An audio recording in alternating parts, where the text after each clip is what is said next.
Welcome to DotConnectAfrica's WebForum. We hosted our 5th series of WebForum on a unique topic of what women want under our ongoing campaign theme, Your Say, Your Part. Our topic for the session was Women Bankers for Women Entrepreneurs, a post-2020 strategy for success.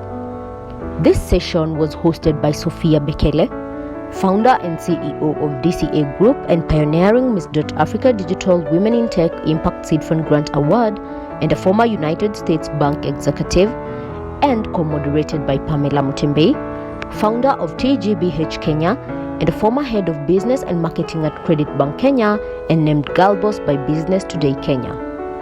Our panel of speakers discussed the different ways to boost financial inclusion in Africa. Increasing women's formal financial inclusion will yield knock-on effects for African economies. How African banks can tailor banking services and products to women in order to address their specific needs. How banks need to conduct more gender-segmented market research in order to design products that meet women's needs. The role of government in offering financial literacy training and upscaling digital literacy levels among women.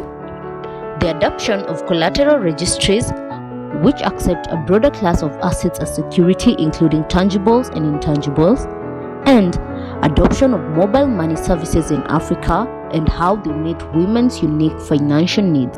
I will hand over to Sophia Bekele, who will take it from here. Hello, everyone, and to my co-hosts in Kenya as well, who've been assisting in this. Oh, I couldn't run this forum without. Thank you ahead. And good morning, afternoon, whatever time zone everybody is participating from. My name is Sophia Bekele, and I'm your host and moderator today for this virtual session. I'm also assisted today with an able co-moderator, Ms. Pamela Mutembe, a former contributor to our web forum as well. And I'm speaking to you from California, which is 12 a.m. And I think most of you guys and my co-hosts are in the Eastern Standard Time, which is 11 a.m. there. It's a bit decent for you. But anyway, this is the way of the world, and we are here. Thank you very much.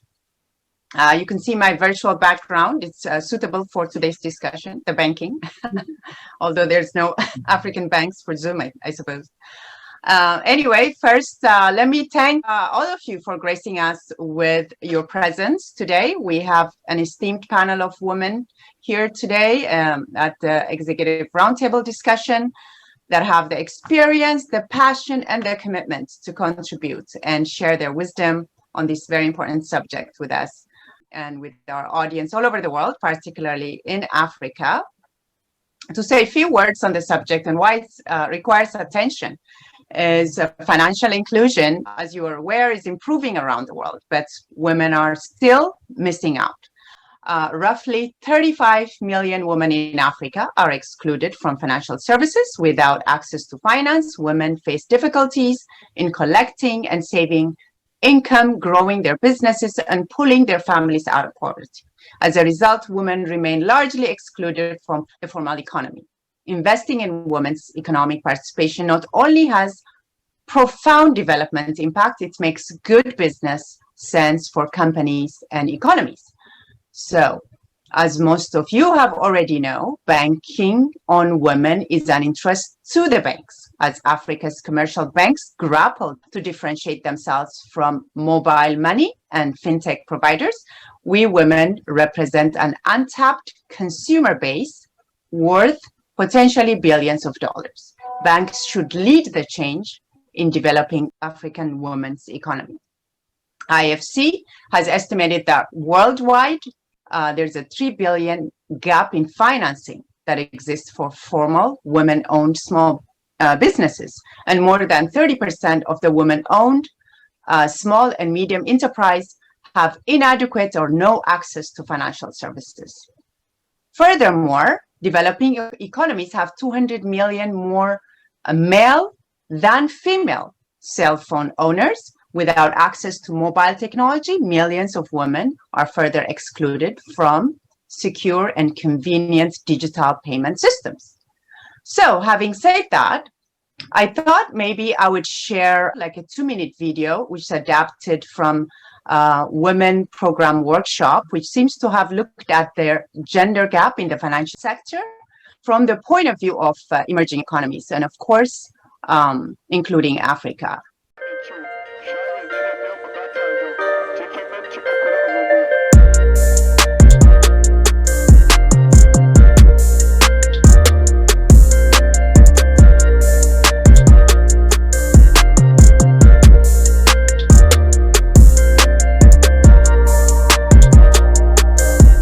One of the key challenges is awareness. I think in the markets we operate in, and you think about the women in these countries, they do not have the literacy, awareness, or the savviness to understand and appreciate or trust insurance or other sorts of financial services products. There are language barriers, there are social values, and of course religious values. And you need to align these values to the solution you're providing for you to actually get the results you want. The Diamond Women program. So it's more like a gender-based marketing as well as pricing strategy, which I think is something unique to this market. I think, Alan, there is no silver bullet. You really need to have different things going together. You need to have your proper marketing. You need to have your agent network. And specifically for women, what you need to have is you need to have the opportunity for them to learn how to use digital interfaces and get familiar with it. So I think there's been a lot of knowledge sharing, and I think after this workshop there will continue to be conversations going on, which has been encouraging.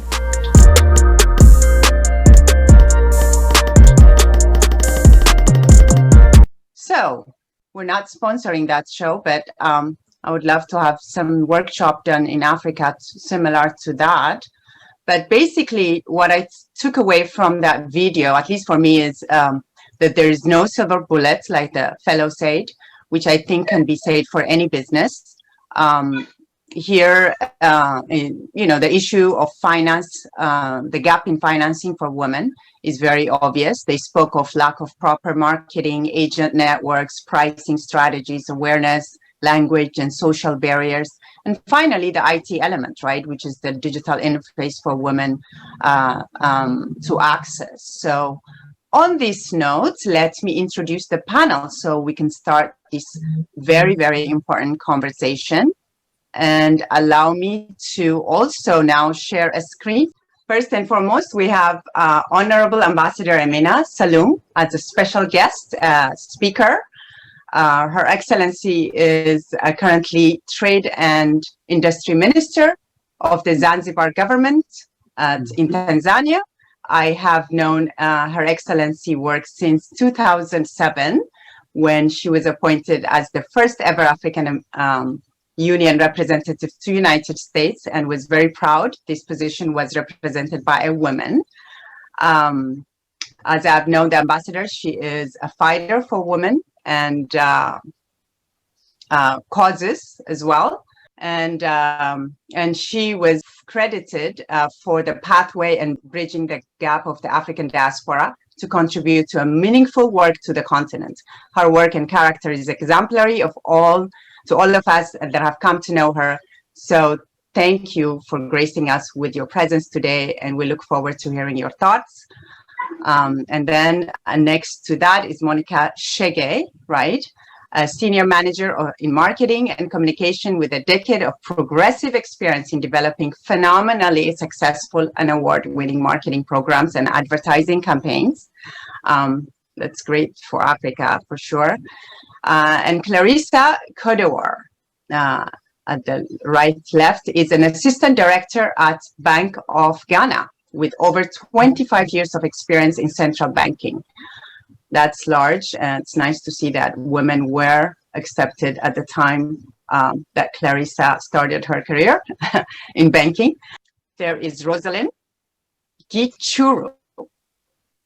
Rosalind is a seasoned marketing and communication leader with 19 years experience, having started her career in the US, where she held various brand roles for US market, like Duracell, Oral-B, and so forth, big giants, working for the Gillette company. She then worked for the Coca-Cola, another giant company, in various roles in sub-Saharan Africa, including South Africa, Mozambique, Eastern Africa, where she provided strategic marketing leadership and direction of the brand Coca-Cola across 39 African markets. Here we have all the marketing people here. So Africa should be branded well, I would think. Then there's Karen Kiambi, is a seasoned banking expert and with over 20 years of experience across corporate, business, and personal banking. As head of ecosystem banking at Absa Bank, I think you call it Absa, Karen connects the players in business supply chains with banking financial systems. Very important role. She has particular strength in supply chain development, data analysis, and creating strategic partnership that support value chain growth through transparency, accountability, and viability. Another important role. Karen is passionate about women's growth with their chosen careers, entrepreneurial ventures, and personal life development. Thanks for that, Karen. We appreciate that. And Esther Desanu currently serves as the manager of the Affirmative Financial Action for Women in Africa at the African Development Bank, very important bank for Africa. She was previously with IFC, which is Financial Corporation, International Finance Corporation, responsible for mainstreaming gender in IFC's Africa MSME program. I'd love to know what that M stands for. She also previously worked at the Corporate Council of Africa, which I'm very familiar with, focused on increasing trade linkages between US and African companies and identifying financing mechanisms for African SMEs. That's based in Washington. She has also extensive experience in banking, women, and overall gender mainstreaming. And finally, it's me and my co-hosts, Pamela Mutumbi, whom I had pleasure to meet when we hosted our last SME roundtable, is now here ably co-chairing this meeting with us, also a thought leader on the topic. Pamela is a seasoned banking executive with over 16 years of experience in financial services, formerly head of marketing and of Credit Bank. She had a wealth of expertise in business development strategies, marketing, and product innovation, offering financial strategy and long-term brand oversight. And Pamela is deeply committed to women empowerment and mentorship and their growth in business, and was named recently as Girl Boss by Business Today Kenya for her leadership role. Pamela is currently exploring entrepreneurship through a company she founded, TGBH, a provider of financial services and training for women. Last but not least, it's me, your host, Sophia Bekele. I am CEO of DotConnectAfrica, an organization that started to work in Africa over a decade ago in branding Africa successfully and championing many Internet of Things based initiatives. Recently, we also have regrouped and positioned ourselves to advise clients on their digital transformation.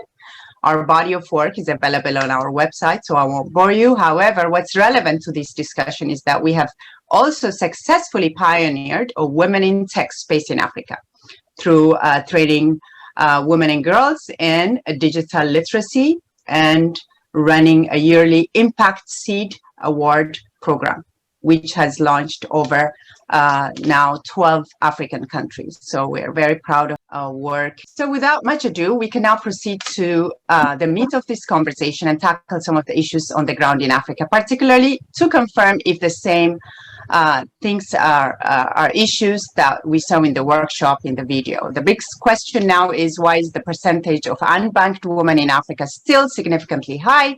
And what is the post-2020 strategy for success, particularly given the COVID experience? Banks have adopted, I think, a retrenchment strategy, just like here in the US.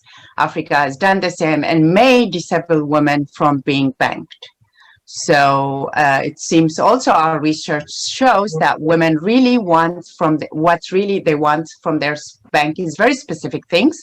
And while there is a multiple bank, mobile, network operators and other financial institutions in Africa with promising women-focused initiatives, none has yet emerged as a clear leader in effectively serving women clients. So I hope this panel and conversation today will unpack some of these issues that benefit and challenges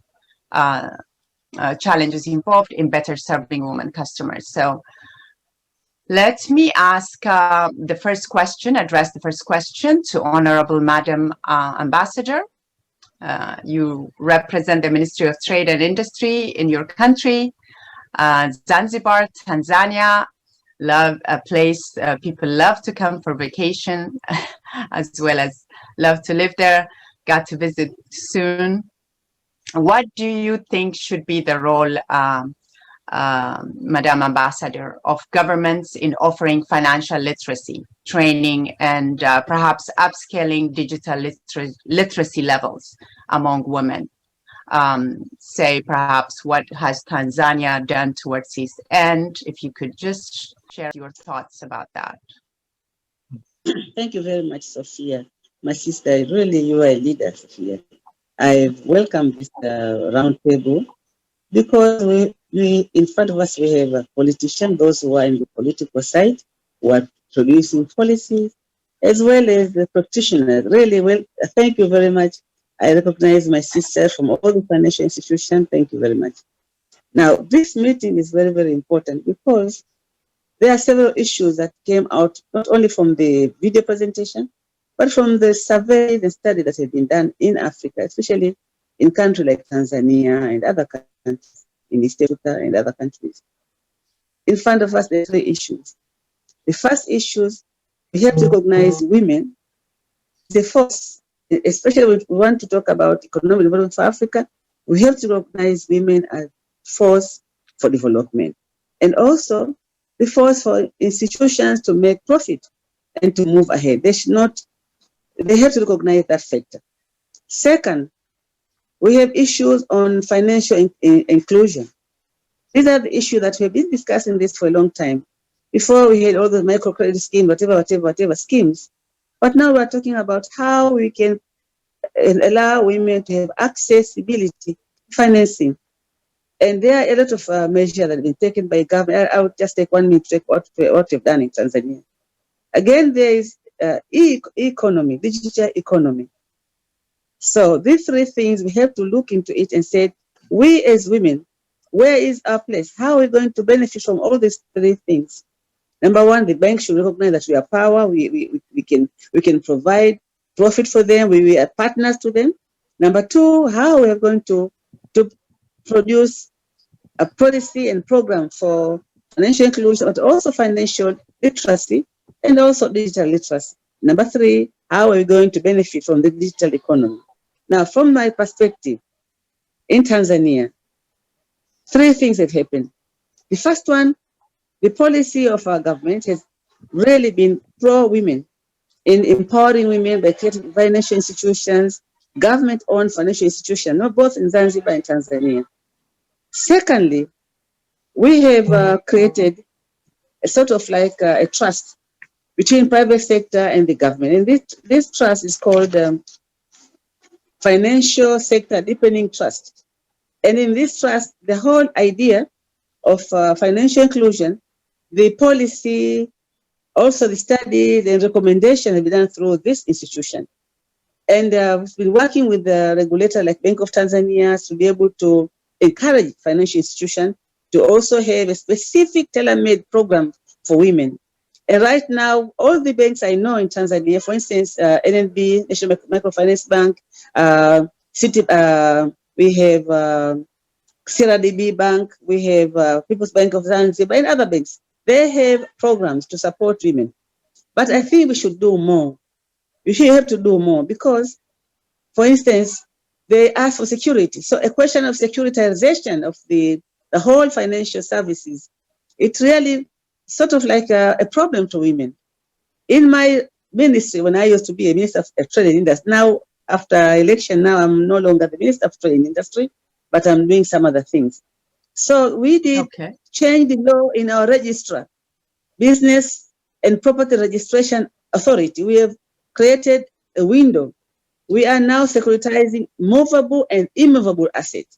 So not only women and also in small and medium enterprise, they can use their property. If it is a car, if it's movable, if it's not movable, they can use that property to be as the security for the bank. The problem is financial literacy and also empowerment and also creating information, awareness to others. So I agree, there is a need now as government to work together for financial institutions to prepare a program, training program, to prepare awareness program, to also encourage these other institutions to be able to reach remotest areas. We have here agency, we have other sort of a new sort of a creative mechanism to be able to reach people in the village or in the urban area, but still we need to do more to be able to reach all those women. Yes, it's a problem. We have tried our best, but we have to scale up our program. And I'm very happy to see some of the banks here, because I went to see how far these other banks have done. There are banks like in Malawi, like in Nigeria, like in Kenya, KCB. I had a meeting with somebody from KCB last time, and they have a lot of, they recognize that the women is the power, but we have to make an additional step. Government have to take steps, because most of our government, we are waiting for financial institutions to do this on their own. I had a meeting with somebody from the Absa Bank in Tanzania. We are waiting for the bank to reach us, but the government has to reach the banks and work together with the financial institution and create in a positive manner services and sort of a program that would enable women to be able to have access to the financing. And I think this is the key.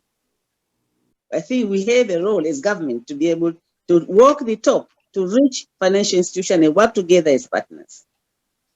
Yes, thank you so much, Ambassador, Madam Ambassador. I think you nailed it there. I think you're talking about public-private partnership in this case. It seems like the concern is the government also have to reach out, even though the banks are coming into Tanzania. Is that right? Very much. So there's yes, very much. Yeah, very much so. So thank you. That was very enjoyable. Pamela, may I leave the next question to you?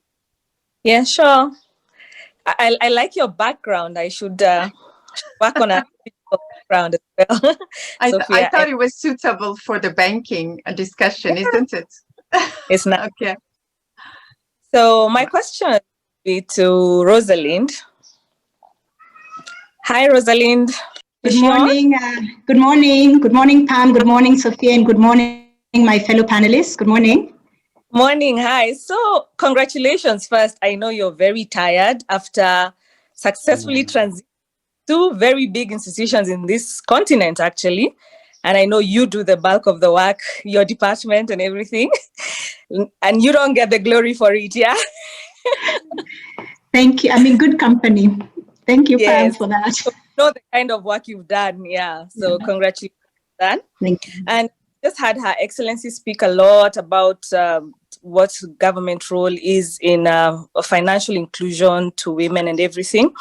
And my question to you is, what are the different ways to boost financial inclusion in Africa, particularly for women? And maybe you'd explain to us, some people who would be listening would understand what the financial inclusion is. They probably think it's coming to the bank and giving money to women. Yeah? So, yeah. Okay. Okay, so thank you for that question, and good morning once again. I think for me, when I think about how we can boost financial inclusion, and I think as I go along, it will be very clear what it is. Four things come to mind for me. Firstly, when I think about how we need to set up sustainable businesses, when we look at the research that's available to us, we see that a number of women who are starting their own businesses is outpacing the rate at which men are doing it. However, the revenues that the men businesses or men-owned businesses are certainly much higher than the women. So it means that clearly for us as women, we see that the women have the vision, the capacity, but there are certain things that are holding them back in building these sustainable businesses. So what are the two things that I see? I see, obviously the women self-limiting beliefs about themselves, their businesses, the opportunities available to them. And I think we as women have a job to do as far as thinking bigger and landing these big ideas. But I think as Honorable Amina has alluded to, equally problematic are some of the stereotypes, the perceptions and the expectations in society that we see, be it from a bank like ours and other banks, government and other stakeholders. So I think that generally speaking, from a societal perspective, women do need to be taken more seriously. I think the other thing that I would say is that there are differences between women and men entrepreneurs as far as how they go about starting their business. I think when we see that when men start their businesses, they start with it to go big and to do big things. I think women tend to be more cautious. They start to, maybe it's something to do, maybe it's a way that they can integrate their work and their family life, because they do have that role to take care of. So what tends to happen is that when women are ready to expand their businesses, maybe they don't have proper records and they just don't have the ability to access that capital. So I think for me, the first solution against this, building sustainable businesses, would be to level the playing field and empower women, as we mentioned earlier, with this financial education. Training and coaching of women entrepreneurs. I think there's a lot that's available for small businesses or even startups, but I'm talking about training women to really focus on that next frontier of managing and accelerating growth and building truly big businesses. So I think that's the first thing that I would say as far as boosting financial inclusion. Set up sustainable businesses, and the solution, let's level the playing ground and let's provide this, women the support that they need to think at the next dimension. I think there's a lot of resources that are available at a smaller scale, but I think that next dimension is crucial. And also how, when, and why to take capital, building relationships with banks, all of that in there. Then the second thing that I would say is accessing of this capital. I think that generally women come to entrepreneurship with far less resources than men. And the result is that they're likely to go into industries where the cost of entry is low and therefore the growth potential is low. But I think some of the things that we see even here within the bank is that women tend to generally view credit as a bad thing and something to be avoided, whereas we see the men are so aggressive and assertive. On the opposite side, we see women very cautious, and in some instances very timid. So that's something that that we need to think through when we think about accessing capital. The second one would be women generally are great at relationship building, but we seldom build good relationships with our banks, and this is something that we see here as well. So we need to, and when we have a lack of relationship with the bank, therefore we then have the lack of information about what is available to us. And then when I think about industries and sectors that are very important for our economies across this continent, I would think about agriculture. So the men own the land, but the women are tilling the land. So when the women are ready to start, expanding or investing in high cash crops, they don't have the collateral to actually go and borrow. And in Kenya, at least some statistics I saw a while ago is that only 1% of property the titles are in the women's names, and only 5 to 6% are joint. So that means the majority of the capital or the titles are held in the men's name. Therefore, it makes it very difficult where we are very big on collateral lending for a woman to come forth and take those loans. So what's the solution? For me, I would say that let's emphasize on cash flow-based credit assessment ratings so that those without assets or access to assets can still find a way of obtaining this credit. I would also, suggest that we look at other ways of raising capital. It could be equity partnerships, and as Ambassador has mentioned, there is a lot of funding available to women. There are a lot of NGOs giving to women, to youth, and these groups. But also in the rural areas, it's lovely to see community-based lending, which is working for them. And so access to capital would be my second point, and some solutions. The third point I would like to make speaks to digital, and I would talk about phygital banking. So having that blend between the physical and the digital. I think digital channels also give women dignity. It's far easier to be able to borrow on this gadget without having to sit in front of a credit officer, for example. So I think when I talk about phygital, it's about us banks and financial institutions being able to give the human touch, because there might be those people who are not educated and are intimidated by technology. But if you have someone who can explain how to use these, tools or the digital platforms that are available to us, whether mobile or online, it then gives them a very dignified way of being able to borrow, a dignified way of being able to access the capital and expand their businesses. So I think that would be my point on what I call digital banking. And then lastly, in terms of accessing financial inclusion, it's peer learning platforms. There is a way that we women relate to each other, and there is a way that we learn from each other. So I talked about the fact that women need to think bigger or think big like men as far as their businesses are concerned. So let's also use and leverage other women to talk to us about how they scaled at that next dimension.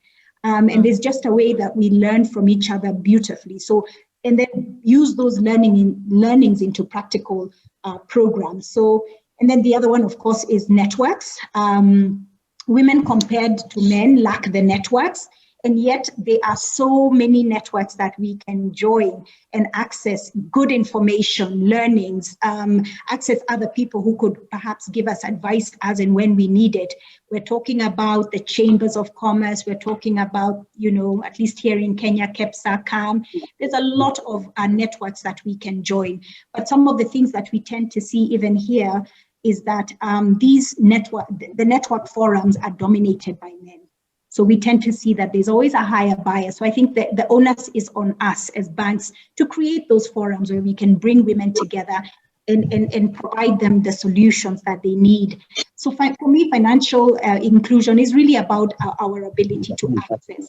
And there are many ways to access finances, whether formally or informally. So those would be the 4 points that I put forward in terms of what we can do. To drive financial inclusion. So just a bit of context and some solutions that we can definitely, take on board. Thanks, Rosalie, the masterclass on financial inclusion 101. And for real, I mean, we've gotten so many points from there that we need to think bigger as women. It's true, women are really afraid of coming into the financial institutions to borrow money. We've seen the government try to put up the Women Fund. Lots of us women did not go for that Women Fund. We've seen the opportunities that are coming through AGPO as well. That's also another government and private partnership collaboration that also women are not taking up. So a lot of training, a lot of peer learning, a lot of network, all of it is in the financial inclusion. I met a big, there's a lady here in this country who's a very big manufacturer, very, very big. And she's quite alone in her space. And she says she doesn't want the AGPOs because the AGPO is limiting to her, because the AGPO is just a certain percentage. You're given maybe like a very small budget that is given for women to do business with. So she competes in that space with the men. So, and those kind of women are open to teaching other women that stop thinking small. You need to get into the big business. So I wish you had more time, Rosalind, but thank you so much. And maybe we can come back to this in depth. And I hope even where you're sitting in your space, you create products to make women come into the bank more and teach them these things that you're telling us here. Thanks.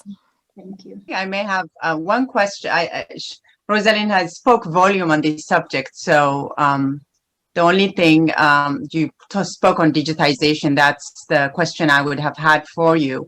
But just to ask, how much, in your opinion and your vast experience between, you've had over 20 years experience in this sector. So how do you think digitization has revolutionized the financial inclusion portion of women in a percentage compared to the traditional? And what lessons do you think can traditional methods of borrowing loans take from the digital lending process that are underway right now? I think for us, it's done wonders. When I think about one of our flagship programs at NCBA Bank, where I am, M-Shwari, we have 38 million customers. 48% of those are women. So I think just, the ability to be able to borrow through platforms like M-Shwari definitely give us a lot more opportunities to reach many more women. And so the statistics are huge, and they're very interesting insights when we look at behavior. You still see caution around borrowing. So we see when we look at loans disbursed, we still see higher percentages towards men versus women.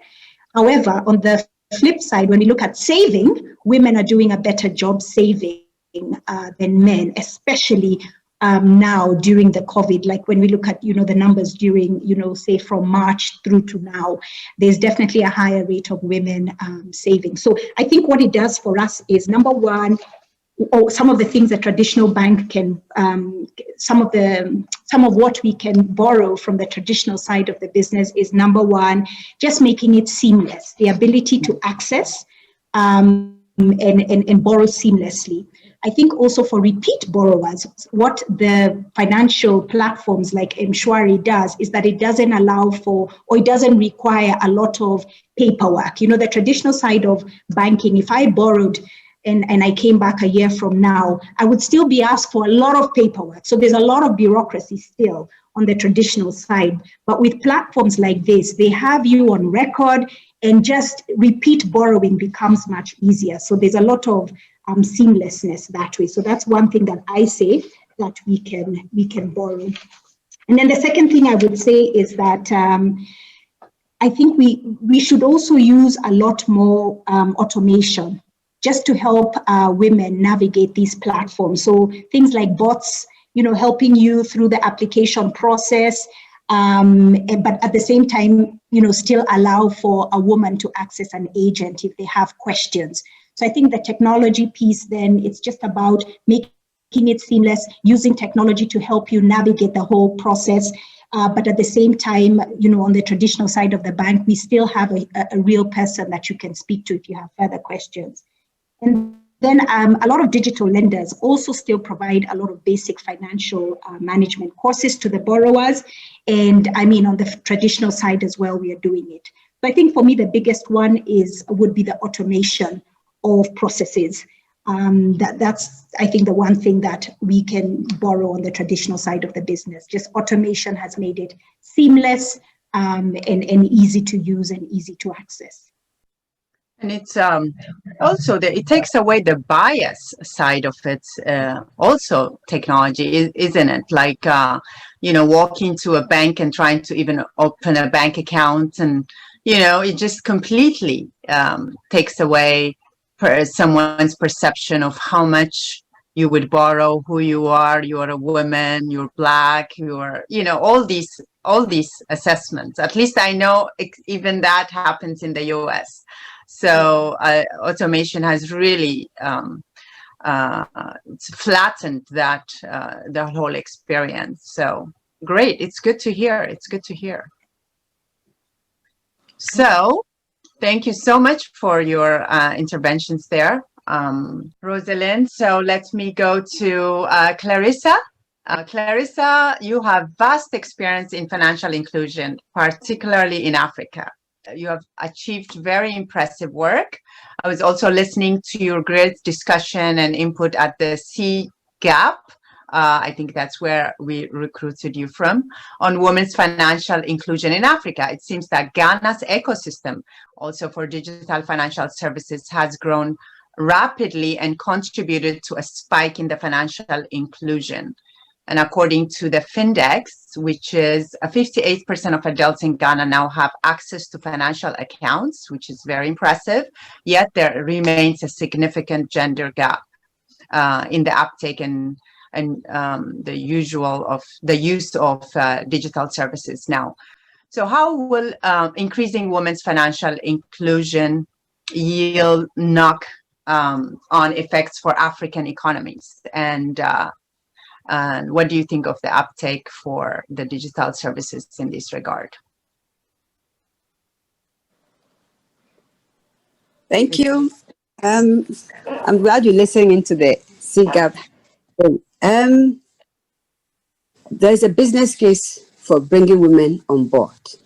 because we all know that the share of women in terms of even just population is higher than men. And so if they were all brought in the mainstream, we shop more. You can imagine how much of trillions they'll be contributing to the GDP. I remember during the early days of the COVID, where was it Japan? They were looking at having the men do the shopping more than the women, because when the women go, they were taking a lot more time, and that interaction, it facilitates the infection. And so Japan was looking at, instead of letting the women go, of course, when the women go, they are shopping for the total family. A man goes to pick just an item and goes back. And so that kind of inflow to GDP was great. And for thankfully, we have bankers here. A woman would want a total package for the household if she wants a financial access. She would want insurance. She would want credit. She would want, she looks at the total package. I remember when Jordan for one of our meetings, and then we had the opportunity to meet women SMEs. And there was this elderly lady who she was asked to share her experience. And for her, what she said was that now she can pay her husband's medical bills, not herself, but her husband's medical bills. You see? And so there's a good business case for bringing women into the mainstream because of what they tend to contribute to the economy generally. We can't just do without them in the economy. The economy suffers when we exclude them. And so there's a strong case to make sure that they are very much part of the economy. The greatest challenge is the data, lack of data on the contribution, or how many women are excluded, or the type of services that these women are assessing or not assessing. And when it even comes to consumer complaints, what type of consumer complaints are these women bringing up? And so within the AFI network, they have published a couple of guidance notes for members to guide them as to how to pick sex disaggregated data. Bank of Ghana, for that matter, we have also started, because data is king, and data makes everything visible.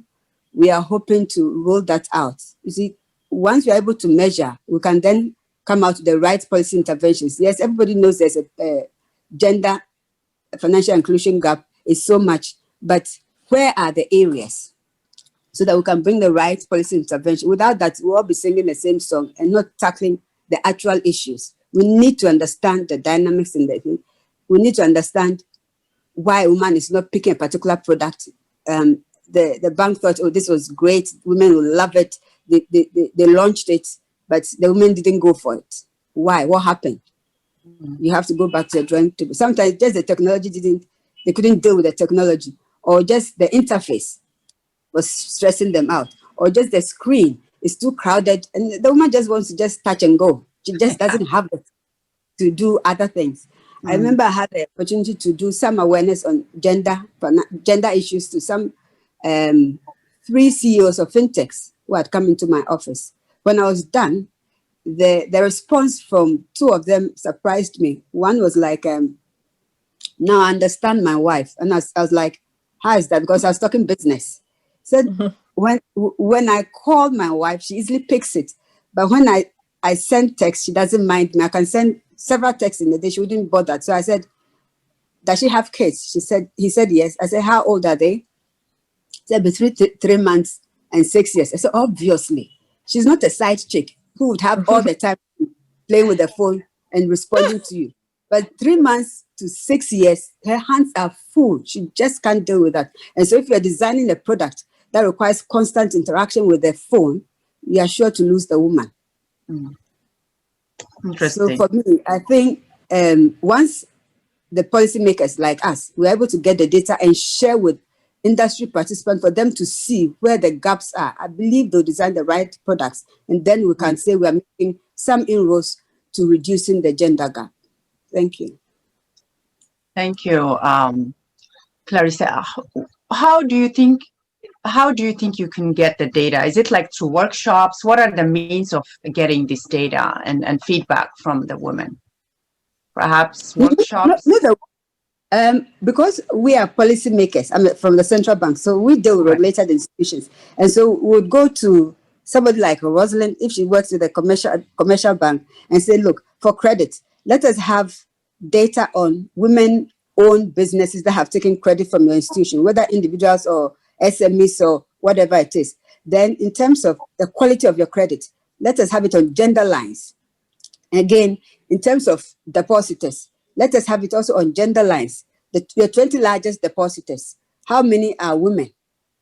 And then when you come to even the credit, the sectoral distribution of credit, where are the areas you will find the women? And how are they doing it? So with this data, the banks themselves would be able to narrow in the areas where the women really need help. But without that data, we'll just be groping in the blind. Everybody knows there's a gap, but where are the areas and what sort of support can we give? If it's financial literacy, digital literacy, whatever it is, then we can dovetail in it and give specific interventions. For me, that's what I believe. Clarissa, thanks so much. And it's good to know that you're on the regulator side of things. And so some of the commercial banks here can also benefit from your insights that you would give us. And it's true what you're saying. Women's funds are used towards building a community, while men's funds usually are for themselves. I saw a McKinsey report, I think for 2018, that said 90% of the women's fund go towards the family, the home and everything. Take the children to school, the medical, the education and everything. And for men, it's usually only 47% that is goes back to the community. So we have a job as a finance industry to make sure that women access money and we build our communities. We empower all our communities. So my question to you, especially now because you're from the regulator side, would be, how can these commercial banks tailor make services and products that would be useful to women and make women come onto the banks to be able to get training and networking opportunities? How would you advise the commercial banks to deal with that, you being the regulator? I think would be useful information for all the commercial banks that are represented here and anyone listening. There should be people who champion that in the first place around where the decisions are being taken. Because if we don't have people who champion the cause where these decisions are taken within the commercial bank institution, nothing would happen. We recently had an AFI webinar where we invited some of us, in fact, there are few anyway, the few CEOs of commercial banks to join. And one's feedback was that, wow, she's the chair of the bank. They don't even have any policy on women. And so she was like, how can I be a woman? I'm chairing a bank. We don't have any. So you see, there's that need for it to be intentional at the highest level, board level, and then they'll drive it to the bottom. Once they understand that, look, this is the information out there. There's a gap in terms of financial services for women. How can we address that gap with our products and services? Which are the areas we want to go? Do we want to do technology? Is it empowering? We do want to have a hub where we give them the total package. I mean, especially for, I think one of them mentioned was Rosalind, they need to scale up. Sometimes, the woman will start small on her tabletop. She gets to a point, she may need to scale up, but how does she do it? Without the right orientation, where a bank can provide that kind of support. Sometimes not just the finances, but then the mindset to help them move to the next level is very important. And the banks can provide this pro bono. They can have these hubs, and try and reach out to market women associations. We have market women associations here. So you reach out to them.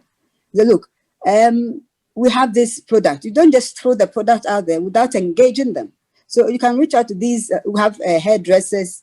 The associations are there. The industry and trade associations are there. If you really want to help them or narrow the gap, I think you can. It's easy for the banks to go there. I know because it may involve some investments, and so they may not want to. But once the institution wants to make a name for itself as being known as an institution that is really taking giant steps to address the gender gap, I believe they will start from the top. at the decision-making table. This year, we are going to give so much to women in SMEs, maybe in a particular sector, and we might give some incentives. We'll have regular training sessions periodically. We'll go into the market with our products. We'll create some awareness, and then you get their buying. The women won't come to you. They won't come to you. You have to make the move and be known, and then see women would then advertise you that if you go to this place, they are good. They'll do this for you. Even if you don't know anything about what a collateral is, they'll tell you what it is. Please, commercial banks, go out there. Stop sitting in the comfort of your offices and think that the women will come to you. They won't come. Thank you. Thanks. What I'm getting from you is that we actually need to make a business case that shows that women business is profitable. And indeed it is. If there's already a $3 billion gap in terms of lending to women, I mean, if you translate that into interest income, any financial institution worth its salt would understand the business case for women there. And I'm also picking that we actually need to be intentional from the top, from these institutions that we are in, that we should be intentional from the top if we actually want to go into this kind of business. And thank you. I know we don't have a lot of time. We would have delved much deeper into that, especially about gender segregation, and getting gender data from financial institution can be very useful. Thank you, Clarissa, for that. Monica. How are you? I'm good, thank you. Great. It's nice to see you. And I know there's a lot of work that Credit Bank is doing with women. Yeah, we began that journey like a few years ago. And I hope that you will continue with it and do well with it. So my question to you is, access to informal financial services has increased significantly. And this has majorly attributed to non-bank financial institutions such as mobile money, savings and credit cooperatives, especially here in Kenya. We also have what we call those informal groups, chamas, what we call that, the women access finance from. And that's why also something that's making them not come into the financial institutions. Do you think that we can be able to change their minds from these alternative banking solutions, and how can the bank plug into that to get more women into bigger financial institutions as opposed to this alternative banking solution? Thank you, Pamela. And yeah, it's a pleasure to be here. And the deliberations here are amazing, from Rosalind, Clarissa, and Amina. Yes, like you rightly put it, the NFIs and the SACCOs and the chamas, then the informal financial services have taken a big chunk in supporting the women. And from where I sit, I don't think it's a bad thing per se, because I believe these institutions have their place in the society and in the community, and even in the growth of our economy, because then they support these small businesses and these small entrepreneurs who are beginning, and startups. And like everybody has rightly put, that sometimes these women are afraid to come to the bank, but they can walk across their homes to a certain chama and say, you know what, I need 50,000 to begin. So they have their place, these non-financial institutions, and they play a good role in at least jump-starting these women businesses. But we see along the curve, as these women grow and as they want to scale, there's a place where these chamas perhaps, or these non-financial institutions, will not support them fully. So then at that point, then they would need to look for perhaps bigger funding or more support. And then commercial banks then come in at that point. So, but to your question is, how do we ensure that these women don't shy away from the commercial banks?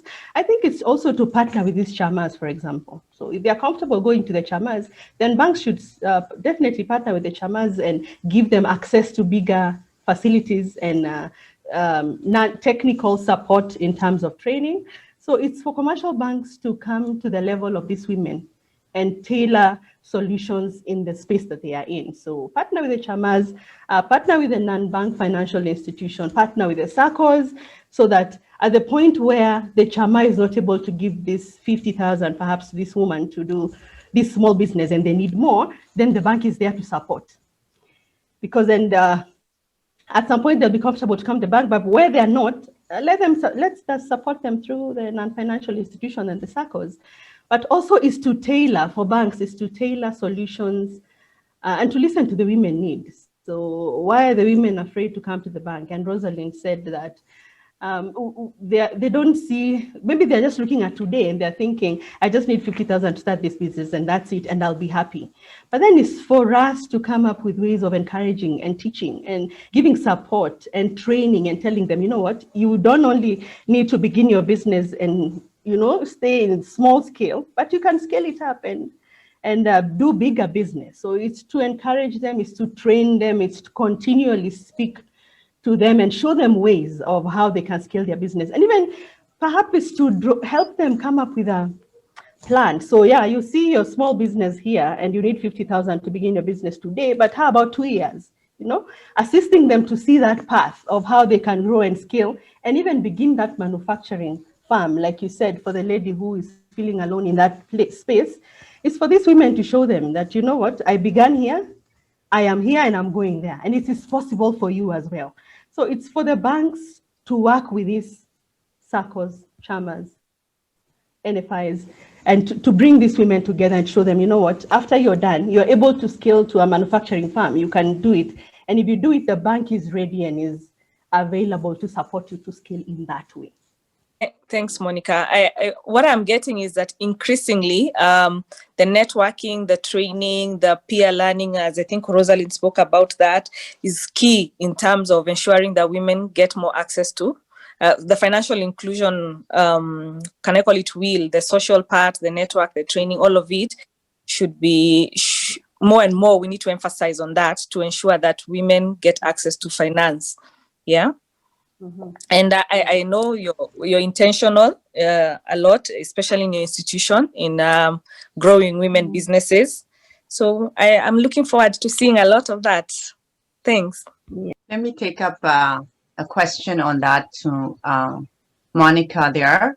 I know your position is in the banking is, you know, you're very big in pricing, marketing, and branding, right? So how much has the bank, if not yourself, how much has the bank positioned itself to provide mobile money services as a means to attract more women to the banking service or to address the financial inclusion for women? That's an interesting question. And like Pamela said, we began a journey and we've been doing whatever Clarissa is saying, segregating our data, crafting solutions that these women are looking for.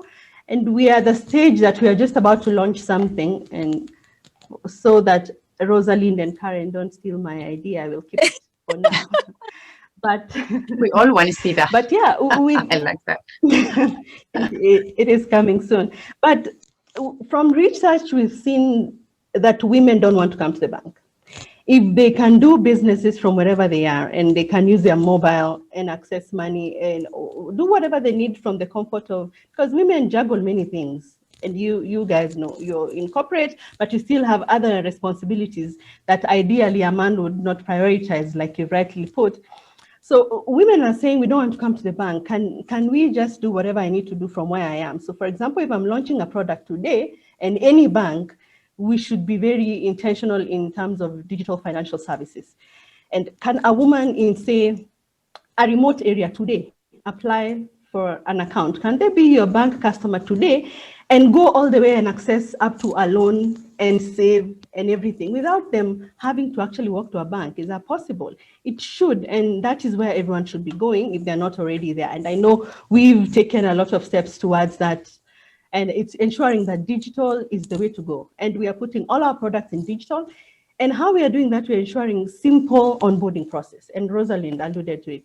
Simple onboarding process that when a woman is wherever they are, they do it end to end for themselves. So yeah, a lot, and ensuring that they can access not only small loans, but also scale it up to them to be able to save, you know, to give them simple fees. You don't complicate it for the ladies, like Larissa said. If you have a 3 months, 6 months, 6 years, you don't want too many complications. Can I apply for a loan? How much is it? It's 1,000 bob and I'm good, you know? So it is to simplify the process for the women because they have many other things that they're doing, but to do it at their comfort of where they are. So it is bringing the services to them and reaching out to them and telling them, you know what, at where you are, you can access the service and you can grow your business. So yeah, we are doing quite a bit of that, and yeah, you'll be seeing it soon. I'll ensure to invite you.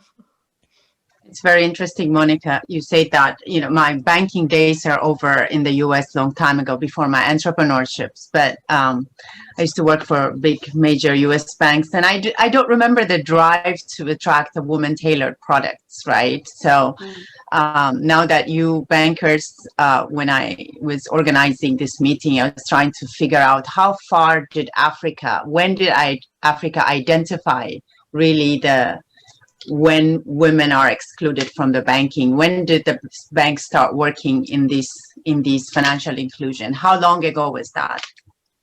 5 years, 6 years, 1 year? Which one? Wow, it's an interesting question, and I think Esther will tell us, because I know Afawa is behind this fully, and and they've rolled out programs because of this. Yeah.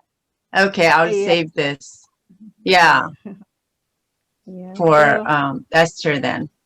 Yeah. But I feel like over time we've been pushed because of the statistics that we've received over time. So World Bank is giving statistics, IFC, AFDB, so that everyone is seeing that there's a need and there's a gap.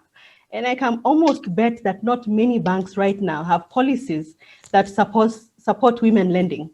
I can almost bet you 80% don't. So this is when banks are going back to say, you know what, there's really a need. Everyone is talking about it. So what are our policies saying? So we are also relooking at our policies, so that, because when you're financing women, you have to look at their needs differently, and you have to look at through the gender lens, you know, because they have unique needs, they have unique challenges, you know. So even as we are doing our policies now and tailoring our products, we are looking at women very differently, because then, like you rightfully put, they support the economy. When a woman has money, it's the economy that grows. So yeah, so rightfully so. This discussion is very good, timely, and being discussed by women makes a lot of sense as well. Like any initiative that's gender driven. Yeah. Thank you very much, Monica, for that insight. Thank you. Let me go to Karen, Miss Karen Kiambi here. As head of ecosystem banking and Absa Bank, I read you have had great experience in digitization process of the bank, including driving the implementation of host-to-host connectivity between corporate clients and banks across 12 Pan-African markets. So a major milestone during the period for you is also adoption of global corporate banking channel into the African market. So you've done a lot of work in the digitization aspect, and at this juncture, smartphone adoption is still below 60% for Africa, statistics say. So from your experience, how has the digitization process in the banking sector contributed to women in financial sector in general, particularly being it's a big bank? I don't know how many branches, maybe you can tell us, that Absa has across Africa. Thanks, Sophia. So Absa is previously what was known as Barclays, and so I can see a logo reading Barclays, but you know, we've just changed into Absa over the last 3 years, and we've actually become Absa Kenya in February of 2020. Mind telling us what Absa stands for, Karen? Actually, it doesn't stand for anything. Oh, it's just the name. Yeah, so Absa represents an African bank. We are also global because we are represented in New York. We also have an office in London, and we'll soon be going into Asia as well. But we are a Pan-African bank with our headquarters based in South Africa. We've been Barclays for a long time, but there was a divestiture done by Barclays in Africa. And so the name and the branding we've chosen to go to is Absa. So if you go across 12 markets in Africa today, you will find Absa in Kenya, in Tanzania, in Ghana. And so when I look at the participants in this forum, there would be a presence of Absa in whatever country you're sitting. We are in New York, we're in Ghana, we're in the East African region. So it is a Pan-African bank with global reach as well. In terms of digitization, very interesting conversation around digitization. I think smartphones is one thing, and the journey to digitization needs to start somewhere, just not on smartphone. And your fundamental question around as well, when did commercial banks start to think about the women proposition? When I think back, and maybe Rosalind could bear me witness, I think we've had women propositions for almost the last 10 years.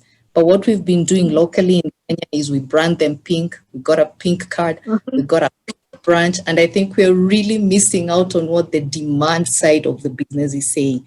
What are they asking from a woman perspective? What are we looking for? What are the challenges? And when you begin to think about the challenges, either Rosalind is talking about Clarissa or Pam or Monica, you begin to understand, is it mobility? Is it getting to the branch? Is it identification? Is it how quickly can I access? And I like what Clarissa was saying, you don't need multiple, because we think we've got a mobile phone, and the fact that you've got to do 7 to 8 steps, that's still not efficient whatsoever. But digitization has its own place in terms of just making sure there's privacy. I think there's one of the speakers who was talking about privacy. It was Rosalind when she was saying, when I've got my cell phone, I know it is very peculiar and particular to me that whatever information, whatever financial benefit I'm getting is coming directly to me and is mine and mine only. I think it's reliable as well in terms of just knowing that you can get a message, probably on a mobile banking platform, that says I can actually know that it's gone to the recipient and the beneficiary of whatever funding that I was sending has actually received the funding. And then it's also driving a lot of education. Today, you'll find a lot of information being disseminated via digital channels. And the digital could be even on an ATM, because when somebody's going to withdraw money on an ATM, there's a lot of information, a one-liner that's going through and saying, do you know you can do this? Do you know you can apply for a loan? Do you know you can speak to a woman who tell you more about financial services? So there's a bit of it's quick, it is convenient, it actually gets you at a place of reach where you can actually get to move quicker and really identify the solutions that you're looking for. But I find digitization very interesting, especially on the identification. And especially now, in 2020, going through COVID. If it was not for digitization, I'm not too sure how much business we'll be doing. We're in a space where contact is not encouraged due to COVID. We're in a space where we've had lockdown in most of the African countries. We just came out of lockdown about 2-3 months ago in around August, but you can imagine from March in Kenya, we were on a lockdown where you could not even move from a town to another town or a city to a city. And especially in the urban areas where there's a lot of business. So if you are relying on just having physical cash, if we are relying on people just coming to a physical branch or a physical financial outlet, there's very little that would happen. So when you look at digital, it still sustains business. It still sustains an economy. And as I said, in lockdown now, because there's lack of that contact. Today, I'm walking into a restaurant, and the first thing that you're doing is I don't want to touch that menu because I walked into a restaurant. And so you're beginning to see the use of a phone as well. We're learning new things like what is a quick response code. All of a sudden, we have to learn digital in a very quick speed that, a quick response is you get immediate feedback, you're able to get information. And what I'm liking about the digital space, it's actually getting us to be entrepreneurs. So you'll find is I'm a woman, I'm now learning that if I can use a QR code to get a menu, then I'm beginning to think, what can I do for my business as well? So if you look at the case, we are right now beginning to use QR codes to actually develop women entrepreneurs, because I can associate a QR code to an account. So Karen has an account in Absa. It is linked to a QR code. And so I can go to Monica and say, hey, Monica, I need you to pay me that 3,000 shillings you owe me for that sale of that basket of fruits. And all Monica does is then ask me, what is your quick response code? She reads into it and she's able to pay me. So what is happening? It's helping with identification. Monica is able to know I'm paying Karen, and Karen is able to tell that Monica has paid me. So it's helping with identification. It is helping with mobility. And then the social barriers, and I think we've talked a lot about the social barriers. We are in Africa, and so the social barriers are there around, do you need to open an account? Then I go along with my husband.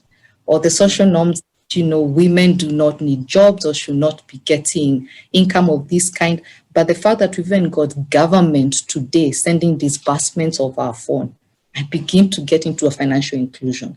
And what the government is doing is working with commercial banks and saying, this is the money that I need to send to rural women in the rural areas, deep down in different parts of the country, different parts of the continent.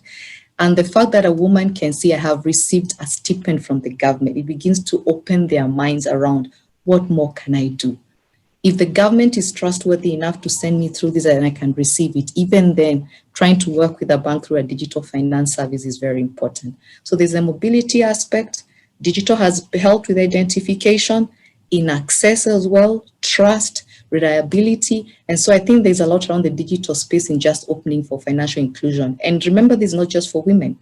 It is also for entire gender, youth, or whoever it is. But women want to learn.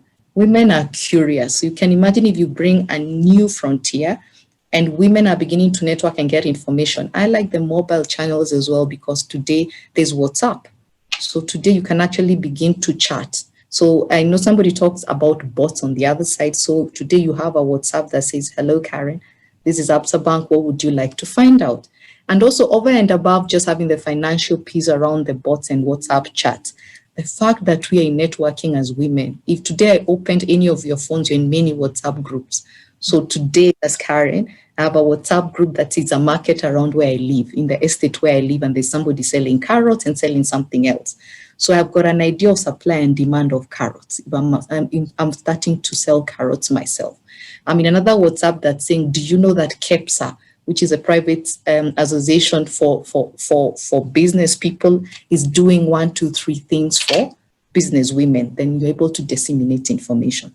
So digital is from financial to non-financial services around just inclusion. So it's a very interesting space in just what we can do around the digital space. Thanks, Sophia. Thank you so much, Karen. I appreciate that. I think the QR, I picked up on the Q card.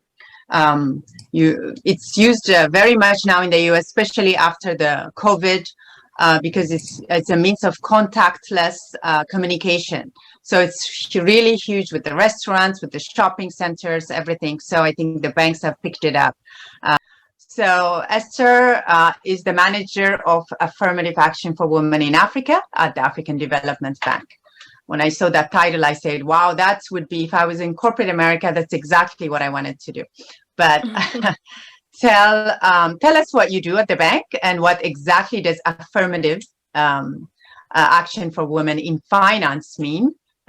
So we're clear on it. And as I see, you have a wealth of experience in a number of other financial institutions, IFC and so forth, regarding SMEs and women-owned businesses. And you're also very big in your career in gender mainstreaming. So my question to you is, what's the best approach to address the needs of women while at the same time helping women-owned SMEs increase the talent and business skills and enhance their ability to be profitable and sustainable? I know we talked a lot about training and upskilling women through technology. So share with us, but first tell us what you do at the bank. Thanks very much, Sophia. And I think it's really great to be on this very fantastic panel. I'm very happy to see Clarissa again. We were on the CGAP panel together. In some way, somehow, I think I know Monica also. Let me actually start by answering the question you posed to Monica about when it started. So when I joined IFC in 2007, that conversation had just been brought to the surface. I think everybody was coming to the realization that the SME segment was not a homogeneous segment. It was made of both women and men. And some way, somehow, men-owned SMEs were growing, but women were not being seen at the table that much. And being a private sector investment development entity, IFC at the time wondered what impact its investment was having on women. And Lord and behold, there was no data.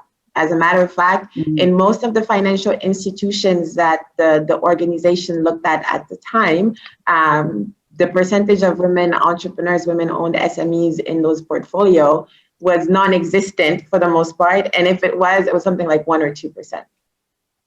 So anyway, very quickly, that's where it started.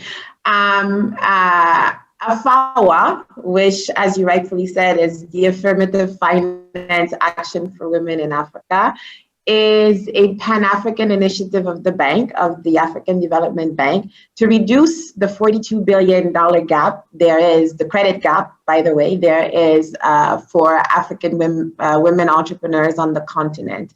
And interestingly enough, 38 billion of that gap is specifically focused on women-owned SMEs.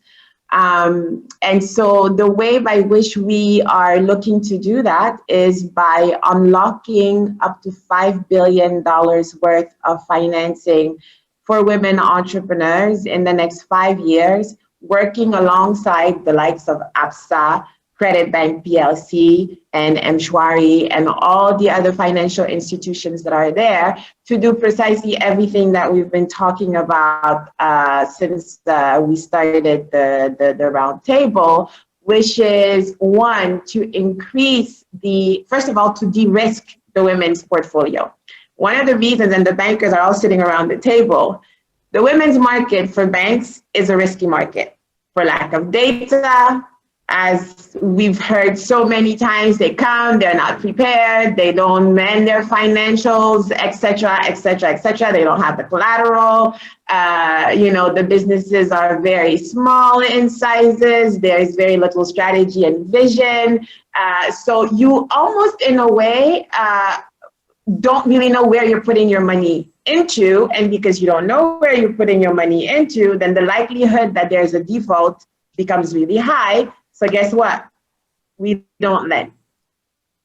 Even though it's not said that way, it's not portrayed that way, that's how it comes out, right? And so for us, de-risking the portfolio means, first of all, accompanying the financial institutions in them being able to take the risk by ensuring the loans that you would provide. So today, for example, out of the 5 billion target that we have, 3 billion is expected to come from a mechanism that we call the AFAWA Guarantee for Growth, which is a guaranteeing mechanism. So today what we're saying to financial institutions is, look, you lend to women, we guarantee them. If, for example, they default, right, which based on what research is telling us, we've said it, they're better savers, they're risk averse or risk aware. Therefore, before they take the loan, technically, they've already thought about how they're going to repay it. If for some reason they can't, they will run to you to say, okay, this month ABCD happened, but next month I will do ABCD to make sure I can pay the loan, right? So based on that and based on the behaviors of this segment, we're saying if they default, we will cover 50 to 75% of that loan amount, whatever that loan amount was. Right? So that's one way. The second is to say, we understand that there is not enough data about this market segment. We also understand that, financial institutions, I think, as Clarissa said, have very little knowledge about the customer really that they have in front of them. And it's interesting because the KYC is a rule in banking. It's something that, bankers have to do. But how do you really undertake your KYC if you don't know the difference between the man, SME owner, and the woman, SME owner? The way in which they address risk, the risk that they face, which are very different, right? So, for example, for women entrepreneurs, very often the risks are combined, right? They're combined. She runs her business very often from her home, which means that if something happens, the home tanks, the family is impacted, whereas men run their businesses away from the home. So all these things are things that as financial institutions, we have to take into account and then therefore tailor the right products, right, for this particular segment in order for them to uptake it and grow it. And it doesn't matter whether it's digital, whether it's coming to the bank or whatever it is, it's really just making sure that we have the gamut of products that address the types of businesses, the types of sectors also that they're into. So women are very much into trade, right? But today when you look at trade finance products, women don't particularly benefit from them because most of the trade finance products are for larger corporations, people who move bigger volumes.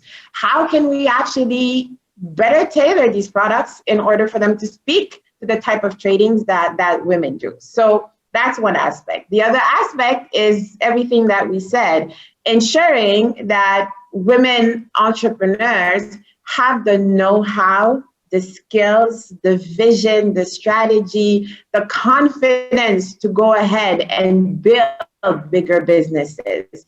Come out of the informal sector, come into the formal sector. All these things have an impact on their ability to access or not. Negotiate. For some reason, we're afraid to negotiate with the bankers. Okay. They tell us interest rate is X. Instead of saying, okay, wait, let's talk, it's like, oh, it's too high. And because it's too high, we don't take it. Can you hear me? Yeah. Okay. We can hear you. So because it's too high, we go away. Yeah. So we go away and we don't take it. And what happens also is one bad experience for a woman, and I used to do a lot of training with financial institutions, and I kept saying, you know, the thing is, one bad experience with a woman ends up being one bad experience with 100 other women because they will go and say it. So very often we keep saying they don't come to the bank, but if you actually went to ask them, when did you ask for a loan? They've never asked for a loan. It just so happened that Monica told me that she went to credit bank and she had a really bad experience, not really understanding why the experience was bad. So guess what? Don't go to the bank. They will not give you the loan. Right? So we self-select ourselves out of even being able to access, which is another problem. Right? So AFAWA covers that significantly as well through the programs that we have in place. And then lastly, it's working alongside the likes of Clarissa and everybody else at the regulatory level to ensure that the policies that we're putting in place are inclusive. Collateral, basic example.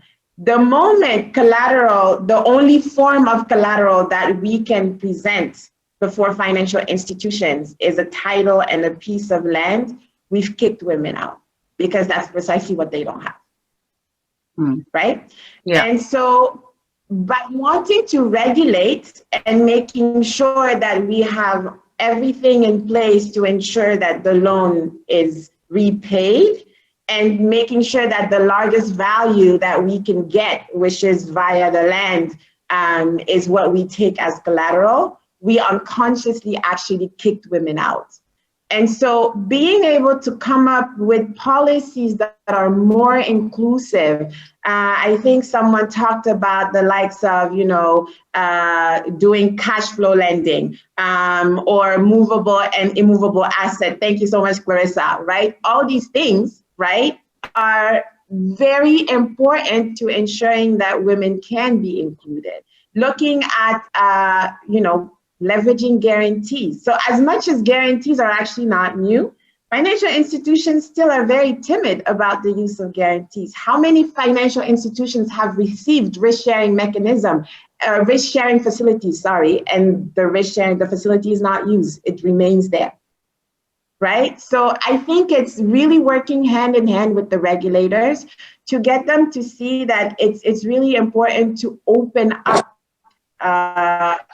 if you will, our regulatory system in order to make it a lot simpler for financial institutions to also be more open and take the risk. So this is what AFAWA is about. And I think it also answers the second question, what's the best approach to address the needs of women? I think it's really understanding who the client is. Right? And almost taking a human-centered approach to it. Following these women entrepreneurs to understand how they think, right? Where they see themselves, and then creating pretty much a whole gamut of offerings around that. I think it's really important also that we're able to showcase more women entrepreneurs who have taken that leap and who have made it, who have gone above and beyond the obstacles. Because I think entrepreneurship is difficult for anyone, men or women, who gets involved in it. It comes with risks. It comes with the unknown, because you really don't know whether it's going to work or not. But most importantly, it comes with also a self-investment into it. And so for anyone who's going to come and invest in your business, they actually want to see that first. And if they can't, well, I guess they will go towards the people where they see that, right? And so pushing women to really come out and ensure that, they're exuding that confidence. They're seeing more than the day to day. It's true. We're very day to day, because for us, the reason why we're running a business is to make sure that we put food on the table. The reason why men are running a business, yes, is to put food on the table, but it's for them to be able to build something that is strong, that when they look back, right, in the future, they can say, wow, see what I have done, see what I have made.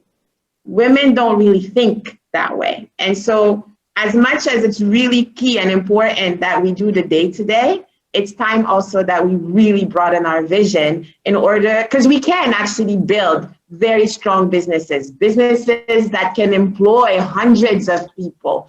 And so bringing out women entrepreneurs who have done that and who can honestly speak about their journey, how difficult, where it was easy, what they learned from it, and then encourage other women to take the leap is important. And then one last point that I will say and stop here is also encourage partnerships.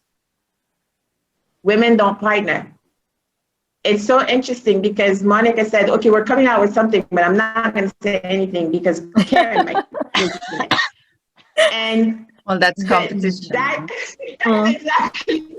For bankers, I understand it. That's not a problem at all. But it's exactly how women think, right? Whereas men will come and say, oh, so you're doing X? Okay, if you do X and I do Y, and we come together, then it becomes bigger, right? But no, Monica is doing this. Okay, so I will go and I will do the same thing. I won't tell Monica.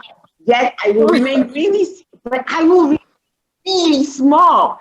Whereas if Monica and I came together and actually, joined our forces, well, we could actually build a very strong company that can create the types of employment that the continent needs. Because I think we cannot deny that at the end of the day, the whole reason why we're pushing for entrepreneurship is because our continent is in dire need of employment.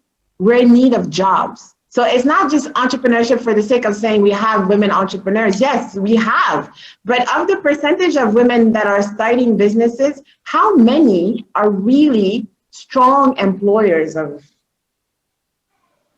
Not that many, right? So I think all these things are really, really critical and important to look at. Thank you, Esther. Thank you very much. Esther. I mean, okay, if I have a question to for intervene. Esther. Yeah, okay. Okay, go ahead. I know she answered my question. I wanted to ask about her thoughts on the collateral. But we've had several of these de-risking guarantee schemes, mechanisms. Why do you think AFAWA is different? Because there have been several of this type that have been over the years. I've been in the industry for long, so I know so many that were geared towards women entrepreneurs, and they still didn't work. Why do we strongly believe that this particular AFAWA guarantee scheme will work? So I think it comes from the theory of change. So what usually happens is we give the guarantee and we say, banker, go ahead and deal with it. And we leave it there, right? And then we say women need training and women need skills, and then we train women on the side, but there's no link. And so the theory of change for AFAWA is to make sure that everything happens together at the same time, that we're having all these conversations at the same time, and that the training of the women entrepreneurs actually doesn't happen outside of the financial institution, that it is actually instigated by the likes of Monica, the likes of Rosalind, the likes of Karen, that are opening the way for women to come in. So today it's almost like the bank is saying our value add is to accompany you in order to grow. We will lend to you. The fact that we have today somebody who's supporting us and guaranteeing you enables us to lower the requirement when it comes to collateral that we would have actually asked you had this not been here. But because that same entity today is actually also accompanying us and supporting us in providing training to you, right? We are more willing to now accept you and to take the risk on you. You see what I mean? So that's why I said earlier, it's not so much that the guarantee system itself was not here. It's just, it's been here, but the dots were not connecting, basically. It's like you have a one-off here, a one-off there. Now it's time to bring it all together to have the conversation at the same time while working alongside the financial institutions to make it work. Thanks. Thanks, Esther. Just to make a point and probably give a bit of a credit to what Monica said, or you were saying women need to work together. I understand from an entrepreneurship point of view, we do need to work to come together, but I think Monica could probably explain, but I think the competition is really not her, it's the banks, and it's about bringing a product out to market first than the other one. So I think that's probably in the spirit is what she was saying, if I'm not correct. If I'm correct. Right, Monica? And I'm sure Esther understands. Yes. She was just pulling my leg. Yeah. Women talking amongst themselves. Yeah, but no, from the banking sector, I fully understand it, having worked with so many financial institutions. Yeah. I see what you mean. But we entrepreneurs need to partner. We need to build a lot of partnership for sure. Yeah. Thank you, Esther. Sophia, this is Karen. I just wanted to say something around, the question Pamela asked around guarantees and why are we not using them? Yeah. I think Esther has a fundamental point. So we could have a guarantee, we could have a risk share where they're to support commercial banks, but we already have a fundamental problem that we don't have women products. So even as they're coming to take a bit of the risk share, we do not have the women products. We're still on a journey as commercial banks to have those products. We're still trying to understand the demand. What is it they're looking for? And I think that's an important point about data. How do we do that sex disaggregated data to know what is it men are doing more than women? And what are the small bits that then are lacking for us to be able to uplift women? So if we do not have the women propositions in our banks, it does not matter how many partners come on board. And remember, the problem for women inclusion is not just financial. Absolutely not. So there's a finance bit, but there's literacy, there's education. Why do I need to take a loan instead of saving and building a business? So there's capacity building, there's training, there are fundamental things that need to happen before we get to the financial level. How do you have financial literacy? How do you build a business? How do you grow it? Is it on equity? Is it on borrowing? How do you get partners? Do you need management of a certain kind? So before we get to the financial piece, there are building blocks to where we need to get to. So it's awesome that we've got partners, but I think there is a journey, especially in Africa, about just uplifting the woman and bringing them to financial inclusion. And when you're asking me a question about digital space, it's also ensuring that we've got integrated financial service on the digital space. So if you begin a woman about health, about insurance, about what much more do, then the financial game becomes much bigger and it is more inclusive. Sure. So before that risk share, there's quite some work that we need to do as commercial banks. And Karen, you're actually answering my question, the way you've spoken on that banks need to conduct more gender segmented market research in order to design more products that meet women's needs, because women's needs are just not about I'm running my business. But imagine if I get pregnant, I'll be away from my business for how long? Maybe 3 to 6 months as I'm nursing my newborn child. So those are some of the things that I think the financial, what you're calling it an integrated financial. Yeah. So what I call it services, aggregated. right? Yeah, if you look at a lot of the research, it's you get information, which is data, but then you disaggregate. Yeah, because you need to look at the gender parity in terms of what's the uptick from a financial products perspective. So not just wearing a lens, I want to see what women are doing. You need to look at the entire and say, so why are they saving more? Is it their culture of they're either risk averse, so they do not want to borrow, they would rather just keep saving.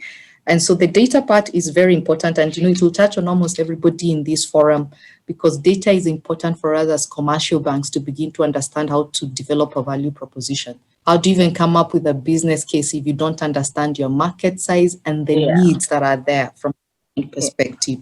When I look at regulators, and it's awesome to listen to Clarissa talk, then do we have policy in government that supports women? So one of the things you'll find in Kenya, we've got access to government procurement opportunities, where they say that a third of every tender opportunity goes to a woman. Is it working?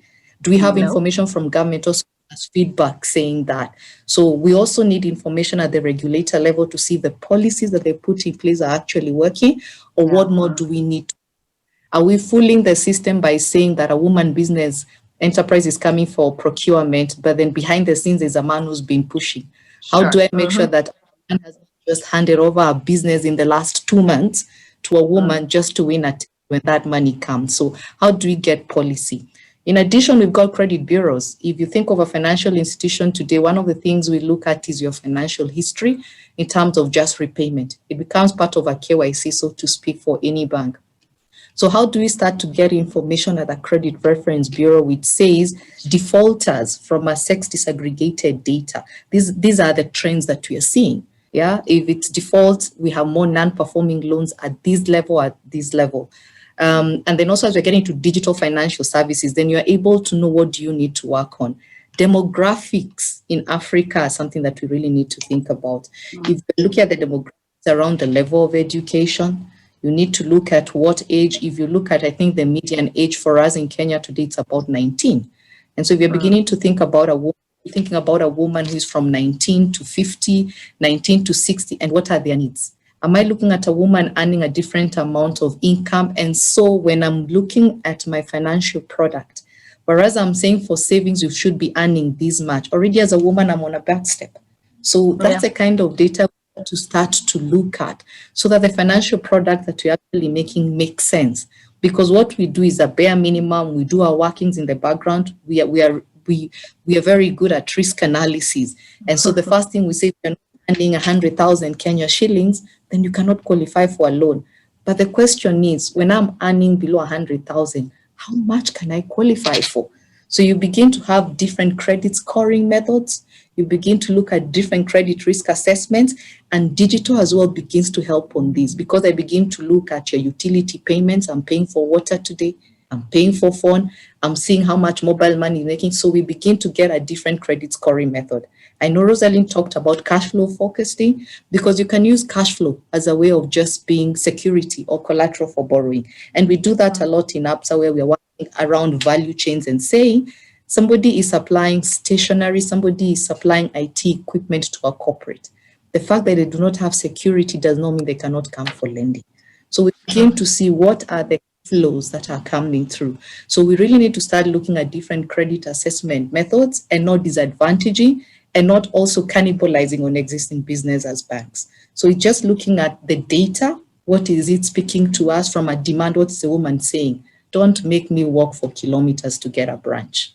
Do not make me queue for hours. I've got a baby at home. I've got people to cook for. I've got a small business I'm running. So it's got to be that data really drives a value proposition. It gives a business case. And then, of course, looking at the nuances within the markets that we are in. And then from a global economy, if you look at countries in Asia, in India, in Bangladesh, if you look at Pakistan, somehow they've been able to crack this thing around women.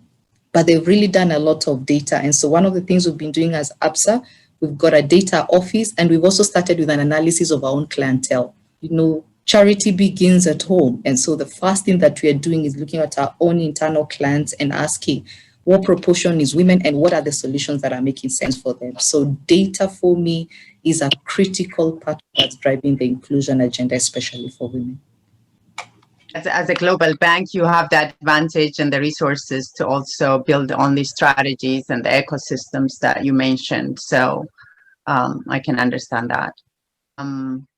All right. So now I think we're done with their questions. Let me see if some external questions have been submitted. Okay. So one of the questions submitted: how do women entrepreneur banking products differ from conventional banking products? What is it that women entrepreneurs need when they sometimes don't even know they need that banks can provide? I think anybody can take this question. I could give it a go. The one comment you get from a woman is, "You do not understand me." So it starts from that point of view. You don't understand me. I'll get this a lot about like women. A marriage thing. Okay. Yeah, like telling a husband, "You don't understand me." Exactly. If we start by understanding what, and I keep talking about this, the demand side. What are they looking for? They're looking for information. They need clarity. They need something that's based on trust. And I remember Rosalind talking about a digital proposition where you're not only offering a service on digital, but you've got a human touch as well. So for as long as you understand what the woman is looking for, and then from a commercial perspective, then we are supplying what they're asking for, then the divide begins to disappear. So there's no difference in terms of what women entrepreneurs would get. And starting to understand what a woman needs, it starts as a woman being themselves. And then growth of their business, their mindset is almost the same. I want to be emotional. I want to be listened to. I want somebody who addresses my needs. And so even as they're getting to the entrepreneurial spirit, they walk along the same journey. Are you listening to me? If there's somebody who understands the nuances of being a woman, the fact that I do not have security today for a loan, however, I've got a movable, tangible asset, which could be my cow probably, or it could be my TV. How do I use that to leverage to get finance? So you don't understand me. So we begin by understanding the woman side of business, and then how as an entrepreneur, they're on the same playing field as men. Nothing really makes it different, because if you're supplying a product, it should not be of an inferior quality because you're a woman. But the fact is they want to supply this product, but the ease at which they supply would not be as easy as what a man would get from a financial perspective. So how do you make them get the finance easier? What are the leverages we can pull, not to disadvantage the man, but to make sure, as I said, if it's on an income basis, stop putting the ceiling quite high that I'll never meet it as a woman. Yeah.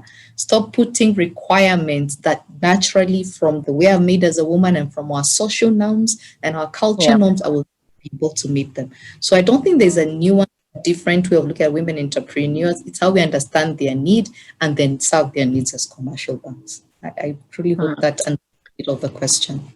Basically, what the banks have to be flexible. You can't walk into a bank and try to get a loan or finance, and the banks have a strict policy, like this is the 10 commandments, and if you can't meet it, we can't give it to you. And that's, I think, where women are discouraged to face, or they don't think that the bankers will listen to them, because that's our policy. This is the corporate guidelines, and this is all we've got to offer you. So who do you sit down and talk to? And you feel judged, and you feel like you're not going to accomplish. So what's the point? I think that's basically how women treat themselves before they start going to banking. But men always think that it's negotiable when they walk into a bank, right?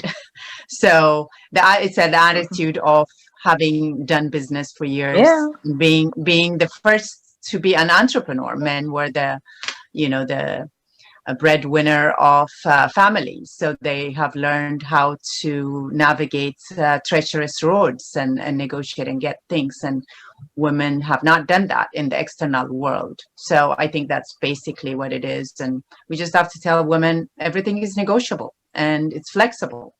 You have to listen to me. Yes. What's your bank doing for me?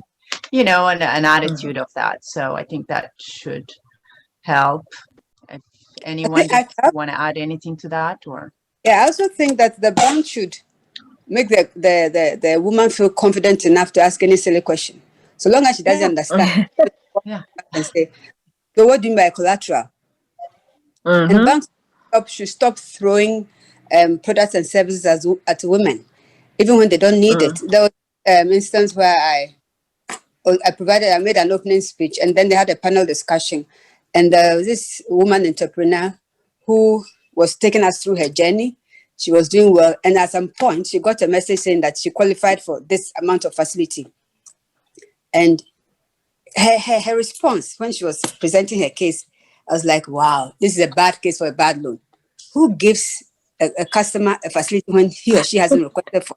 It's a bad loan straight away. And she was like, of course, who doesn't need free money? And so she took it. And you know what? She gave 40% of the money to her daughter, a young daughter. And I'm like, so assuming she goes and invests in a Ponzi scheme, that's 40% of the facility gone bad. Just because she's a good customer, you don't throw credit at them. So the bank needs to walk the journey with their clients. They don't. And then we have this bad loan sitting in their books. So you're saying the banks don't walk the journey with their clients? Right? They don't. Yeah, Once they give you the thing, it's okay, and that customer will come along and would. But they need to walk the journey so they can also showcase that story and that journey. This is where we picked her from. This is where she is today. And we are still hand-holding her, even though she's so many years and she's doing so well. But you don't just leave them midstream and be throwing credits at them, expecting them to take them. When it becomes bad, you go and foreclose the business. You haven't helped them. Just drag them back into the mud. Yeah. Well, we have to wrap it up. It's been a great session. Yes. I think we even crossed a lot of time. It was very interesting discussion. Thank you for the great thought-provoking conversation, ladies. The major takeaways I see here, I took a note is we need a lot of internal and external champions of women, both in the banking sector and outside, women entrepreneurs to get financial inclusion equation right. Data is the major PowerPoint we talked about, looking at overall ecosystem and reacting to it and not in an isolated way. That's one thing that came out of this. And partnerships amongst banks and regulators, very, very important to synchronize the demands and supplies. And banks should walk the journey with their clients. I love that one. I took that away from Clarissa, and it's very, very important. So with that, I just want to say thank you for your time and your intellect, and everybody would certainly enjoy this forum. It's very timely. The recording will be available on the WebForum, maybe after 4 or 5 days. And the holiday festivities are coming, and at least in some parts of the world. And unfortunately, this COVID is projected to spike again everywhere. So it's sort of a dark few months projected globally. So hopefully we'll all weather that very well. And as your host, definitely look forward to having coffee, drinks, when I meet with you in person. And Pamela, thank you for doing such a great job as a co-host. Thank you. And I look forward to meeting everyone in person someday. So stay safe and good day to all of you. And I'm going to go back to sleep. All right. Yeah. Thank you. Yes. Okay. Bye-bye. Thank you. Bye. Thank you, everyone. Bye. Cheers. Okay. Bye. Bye. We'll keep in touch. Okay. We have come to the end of our 5th series of Web Forum on a unique topic of what women want under our ongoing campaign themed Your Say Your Part on series topic of Women Bankers for Women Entrepreneurs, a post-2020 strategy for success. The recordings, both video and podcast audio, are available on our Web Forum site at www.webforum.DotConnectAfrica.org. We thank our DCA Digital Academy for sponsoring our web forum and our partners for their support. Stay safe, share, and keep connected.